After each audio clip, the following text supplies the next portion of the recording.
Well, Donald Trump is back out on the campaign trail in the key battleground state of Michigan.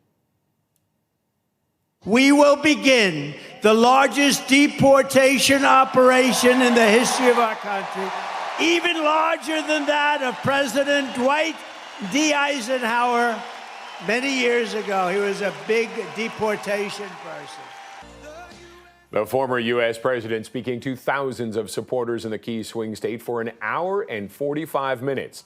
That unity theme that kicked off his comments at the Republican National Convention this week, replaced by that tough talk directed at Democrats over trade, immigration, and Joe Biden. Meanwhile, the call for Biden to end his bid for re-election once again making its way to the White House, but it was the public this time, not politicians demanding the president step aside. Hey, ho, ho! Thank you, Joe. It's time to go. Demonstrators from the group Pass the Torch gathered outside the gates of the White House on Saturday. They join a chorus of voices across the states calling for Biden to not seek re-election. Top Democrats have urged Biden to reconsider and allow someone younger to challenge Donald Trump this November, but Biden says he's the one who can beat him. Let's bring in Avis Jones-DeWeever, a political and social commentator. Avis, thank you as always for joining us. Absolutely. Thanks for having me. There was a lot of talk about this being the weekend, but it doesn't seem like this is going to be the weekend. No.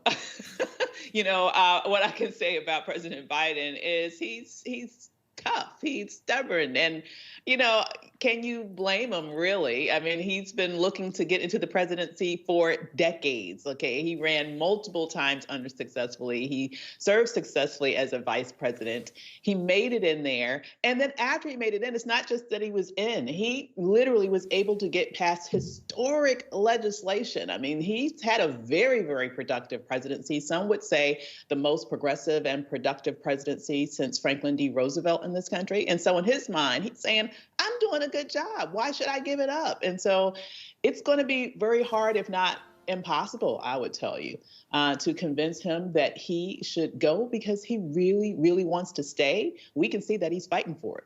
When is the kind of day of no return where it has to be Biden? It's simply too late. Well, here's the thing. There is some chatter about having some level of an open convention. And, the convention starts August 19th. Which happens to be my birthday. Happy birthday.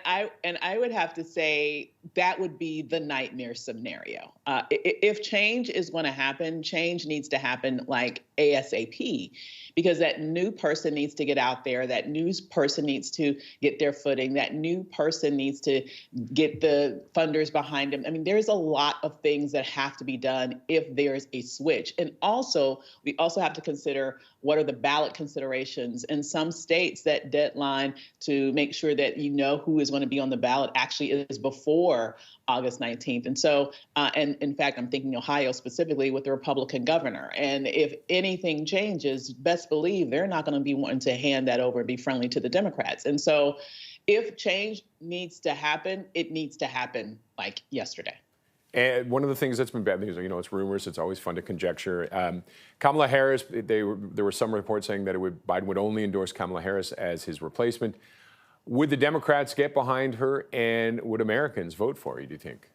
Very good question. I do think that whoever he anoints, the Democrats would largely get behind. I do believe that it makes sense that it would be Vice President Kamala Harris. She's been very effective as a vice president. She has been vetted at the presidential level. She has experience, successful experience, running in multiple offices, as well as running as his mate in terms of that ticket. So that would make sense. Also, if he chooses someone else and skips over her, it is a possibility and a probability that he would offend the most loyal demographic to the Democratic Party, and that is Black women. And so though there is some chatter about other selections, he would need to tread very carefully if that were to occur. In terms of whether the country would vote for her. I certainly believe she would be a very strong advocate, specifically at this time when women's rights are imperiled. She's been his strongest attack dog when it comes to the loss of Roe v. Wade. There will be some challenges, no doubt, for her in certain states. Perhaps the Midwest would be most challenging.